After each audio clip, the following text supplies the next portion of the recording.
न कहीं जहाँ से कुछ ना कुछ बेनिफिट, कुछ ना कुछ इंटरेस्ट मिल रहा होगा हमें। तो इसका फोर्थ जो मेन मोटिव था, मेन फीचर था, वो था कि इकोनॉमी को लेस कैश बनाया जाए। उस टाइम यही हो गया था, कैश बहुत कम हो गया था, लिक्विडिटी क्राइसिस आ गए थे हमें। फिर भी जब भी हमारे पास थी भी, कमी भी है, हम कई इंडिया में एरियाज वो भी हैं जिनके पास सेल फोन्स नहीं है, पॉइंट ऑफ सेल मशीन्स नहीं थी, इंटरनेट कनेक्टिविटी नहीं थी, उसके बाद भी लोगों ने डिजिटल ट्रांजेक्शन करना स्टार्ट कर दिया था।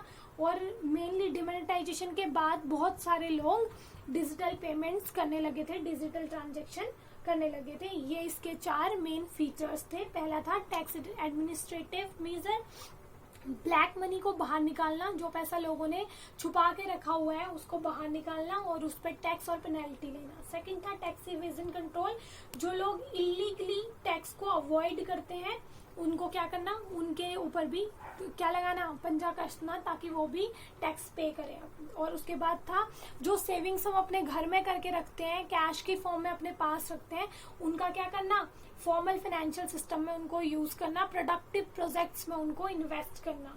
एंड फोर्थ है creating less cash economy, digital payments को बढ़ावा देना, डिजिटल पेमेंट्स को आगे लेके आना। फॉर्मल फाइनेंशियल सिस्टम से जुड़ा हुआ ये पॉइंट है, लोगों को ये समझाना कि हम क्या करें अगर कैशलेस हो जाए इकोनॉमी, तो जो पैसा है वो उनके बैंक अकाउंट से कहाँ यूज होगा, प्रोडक्टिव प्रोजेक्ट्स में यूज होगा।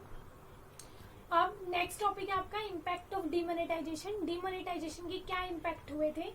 पहला इम्पैक्ट था जो कैश ट्रांजेक्शन थी उसमें कमी आ गई थी, बैंक डिपॉजिट बढ़ गए थे, लोगों ने पैसा बैंक में डिपॉजिट करा दिया था और कैश ट्रांजेक्शन कम हो गए थे क्योंकि कैश भी बैंक में डिपॉजिट हो गया था।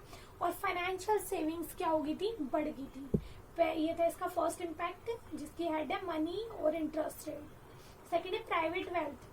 प्राइवेट वेल्थ क्या हो गई थी, कम हो गई थी। क्यों कम हो गई थी? क्योंकि जो रियल एस्टेट के प्राइसेस है वो फॉल हो गए थे। वेल्थ क्या होती है? वेल्थ होती है हमारी properties.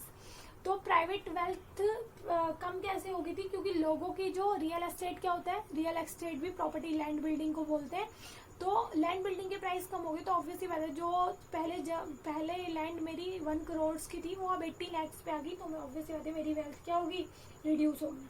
Public sector wealth, public sector wealth में कोई इफेक्ट नहीं पड़ा। देन है फोर्थ डिजिटलाइजेशन। डिजिटल ट्रांजेक्शन क्या हो गई थी, बढ़ गई थी, इंक्रीज हो गई थी, क्योंकि कैशलेस इकोनॉमी ये एक फीचर था इसका भी, अभी हमने पढ़ा था। जब लोगों ने पैसा डिपॉजिट कराना शुरू कर दिया है तो ऑब्वियस सी बात है इकोनॉमी क्या हो गई थी, कैशलेस हो गई थी और लोगों ने डिजिटल ट्रांजेक्शन्स को करना शुरू कर दिया था। रियल एस्टेट, रियल एस्टेट मैंने अभी बताया क्या होती है, लैंड बिल्डिंग्स वगैरह प्रॉपर्टी। तो रियल एस्टेट के प्राइसेस क्या हो गए थे, डिक्लाइन हो गए थे, फॉल हो गए थे। नेक्स्ट है लास्ट इसका टैक्स कलेक्शन। टैक्स कलेक्शन क्या हो गई थी, इंक्रीज हो गई थी, क्योंकि ब्लैक मनी बाहर आ गई थी। जिन लोगों ने अब तक अपने करोड़ों रुपए में टैक्स नहीं पे कर रखा था, छुपा के अपने घर में रख रखे थे, वो 500,000 के नोट थे, तो ऑब्वियसली बात है वो बाहर निकालने पड़े लोगों को और उन पे क्या पे करना पड़ा, टैक्स भी पे करना पड़ा और पेनल्टी भी पे करनी पड़ी। ये था आपका डीमोनेटाइजेशन का टॉपिक, बिल्कुल छोटा सा था। डीमोनेटाइजेशन का आपको कंसेप्ट दे रखा था, कितना डीमोनेटाइज्ड मनी कितनी थी ये दे रखा था, सर्कुलेशन कितना था करेंसी का ये एक्सटेंट सेकंड पॉइंट पढ़ा था।